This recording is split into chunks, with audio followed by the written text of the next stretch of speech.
Britain के साथ free trade agreement लागू होने से भारत के लिए ब्रिटेन के साथ यूरोप का मार्केट और खुल जाएगा।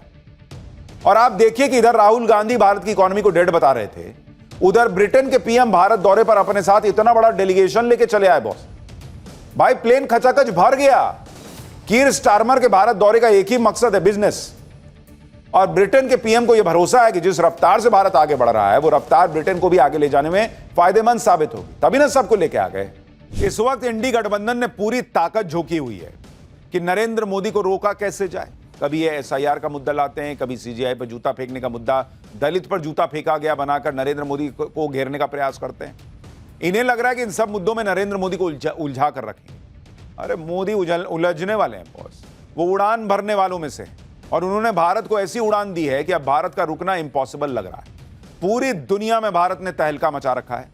कभी पुतिन तारीफ कर रहे हैं, कभी ब्रिटेन के पीएम तारीफ कर रहे हैं। भाई आज की डेट में भारत के सामने रूस बिछा हुआ है, चीन बिछा हुआ है, ब्रिटेन बिछा हुआ है। ब्रिटेन के पीएम तो आज ही भारत के दौरे पर आए। भारत कितना मजबूत है, कितना ताकतवर हो चुका है, इकोनॉमी कितनी स्ट्रांग है, ब्रिटिश पीएम के मुंह से सुनेंगे तो ट्रंप के भी होश ठिकाने आ जाएंगे। जो लोग डेड इकोनॉमी बोलते थे भारत में भी, उनको देखना चाहिए बॉस।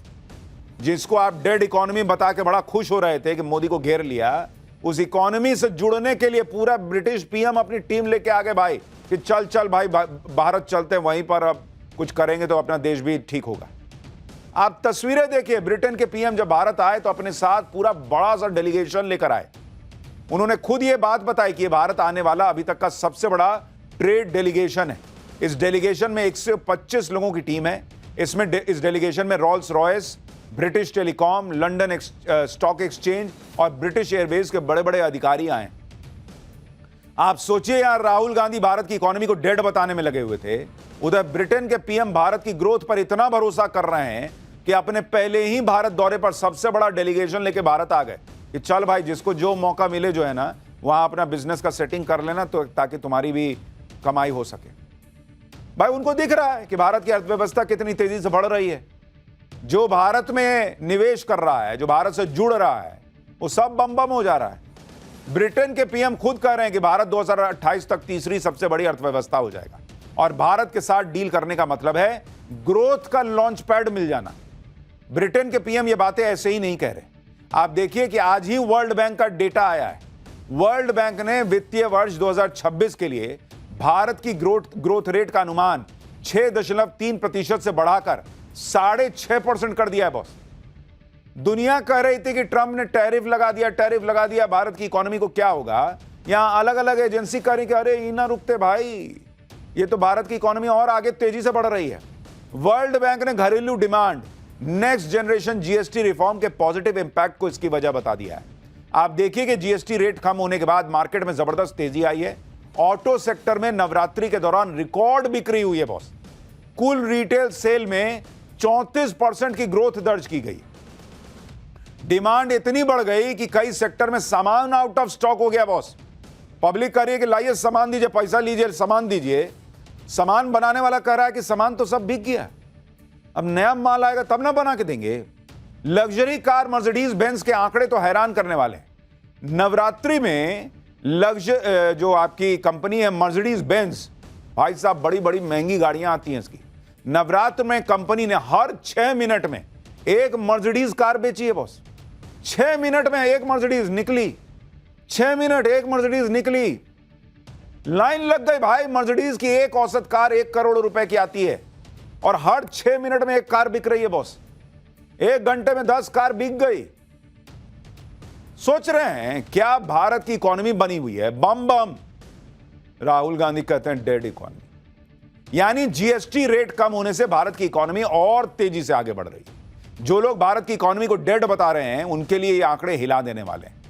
एक तरफ पीएम मोदी का काम बोल रहा है, दूसरी तरफ पीएम मोदी ने अपने विरोधियों को जबरदस्त जवाब भी दिया है।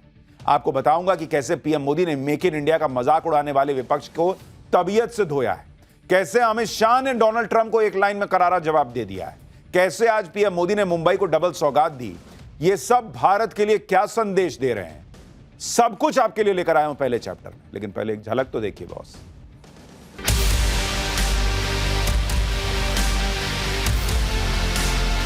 1 GB वायरलेस डेटा की कीमत एक कप चाय के दाम से भी कम है।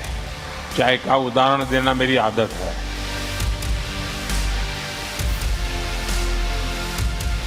कौन था जिसने विदेशी दबाव में फैसला लिया, जिसने मुंबई की देश की भावना से खिलवाड़ किया?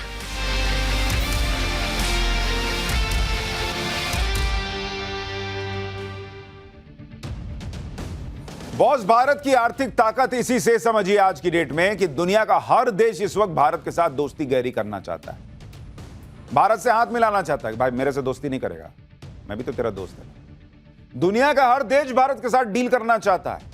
आज भारत के बिना किसी की गाड़ी नहीं चल सकती।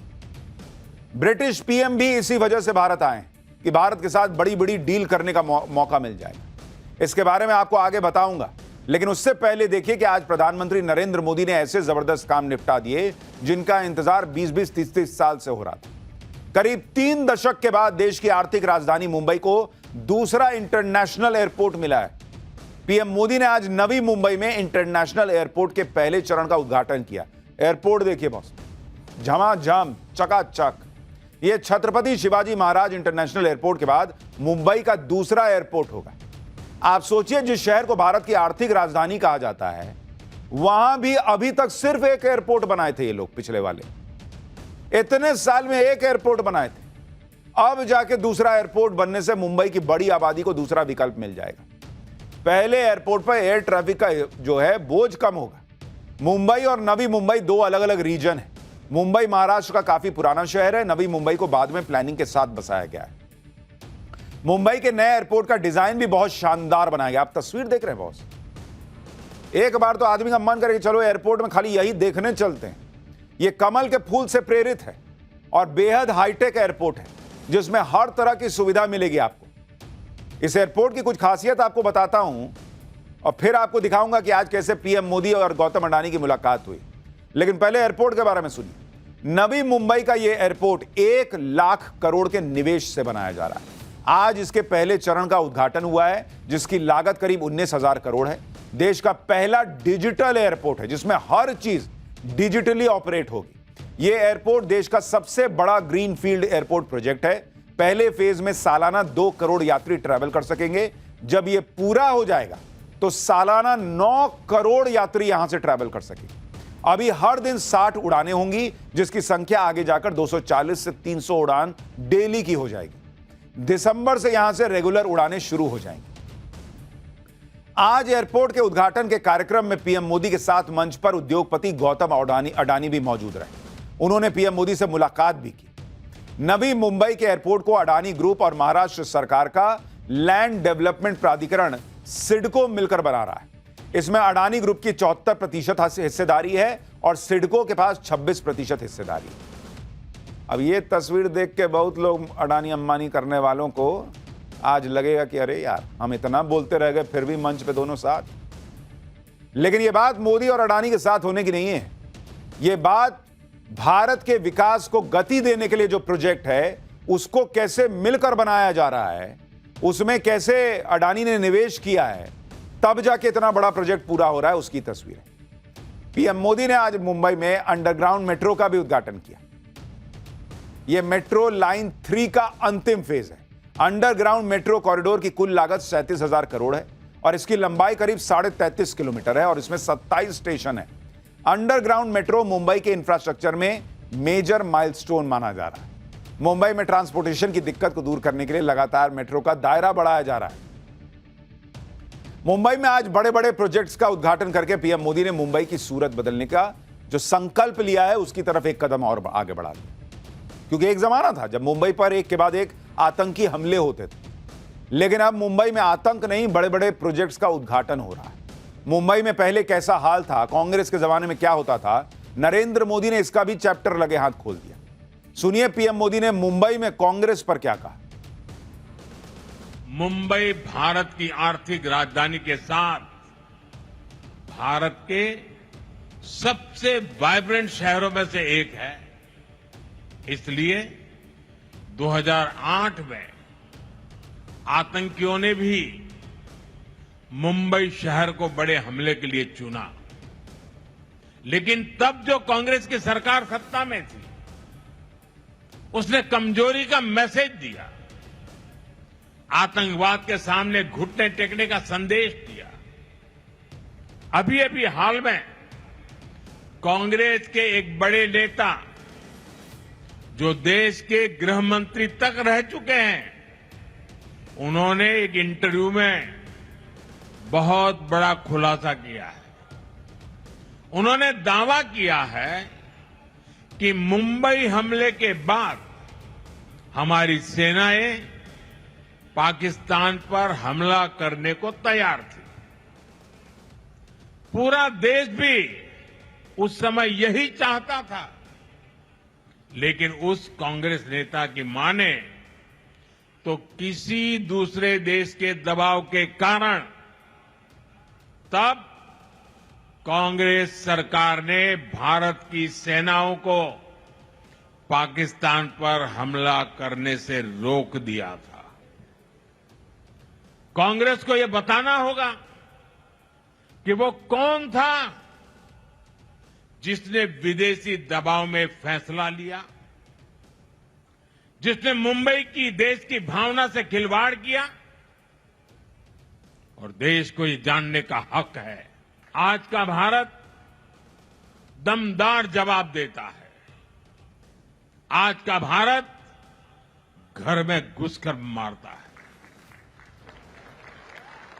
ये दुनिया ने ऑपरेशन सिंदूर के दौरान देखा भी है और गर्व की अनुभूति भी की है।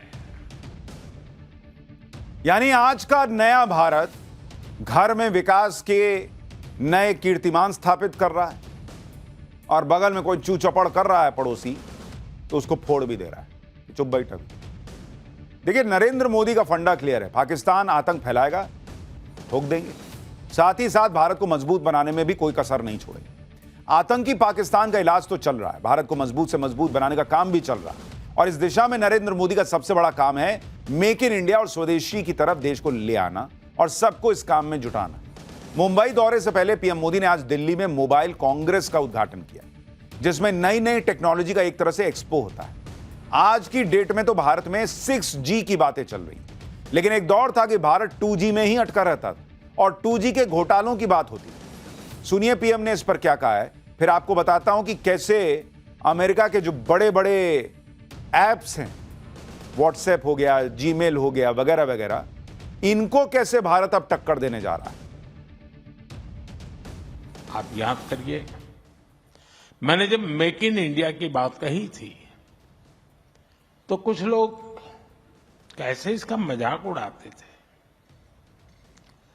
शक संदेह में जीने वाले लोग कहते थे कि भारत टेक्नोलॉजिकली एडवांस चीजें कैसे बनाएगा, क्योंकि उनके दौर में नई टेक्नोलॉजी को भारत तक आने में कई दशक लग जाते थे। देश ने उसका जवाब दिया। जो देश कभी 2G को लेकर स्ट्रगल करता था, आज उसी देश के लगभग हर जिले में 5G पहुंच चुका है। आज भारत में 1 GB वायरलेस डेटा की कीमत 1 कप चाय के दाम से भी कम है।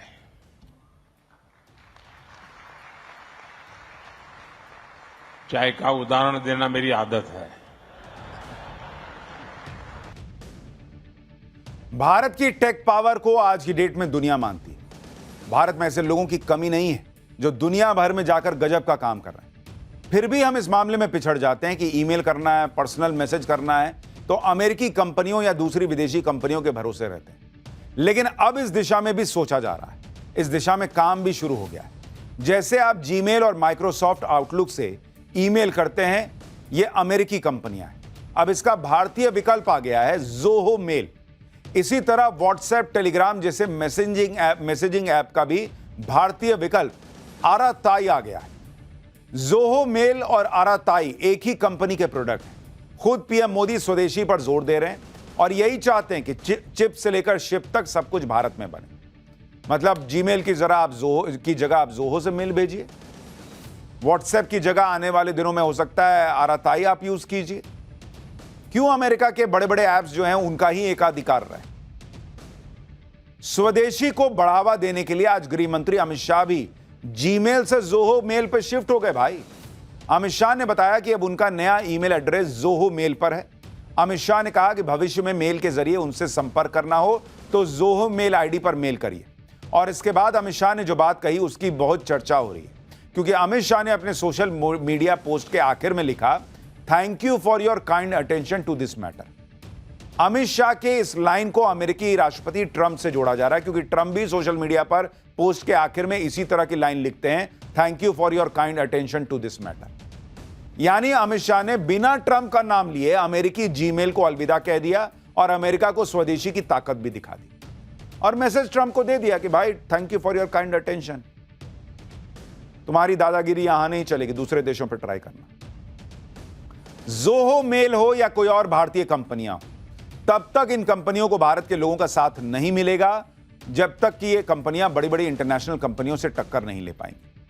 स्वदेशी प्रोडक्ट और सर्विस को बढ़ावा देने में मोदी सरकार पीछे नहीं है। आप देखिए 3 अक्टूबर को शिक्षा मंत्रालय ने सभी सरकारी दफ्तरों को अपने डॉक्यूमेंट रिलेटेड कामों के लिए जोहो ऑफिस सूट का इस्तेमाल करने का निर्देश दिया।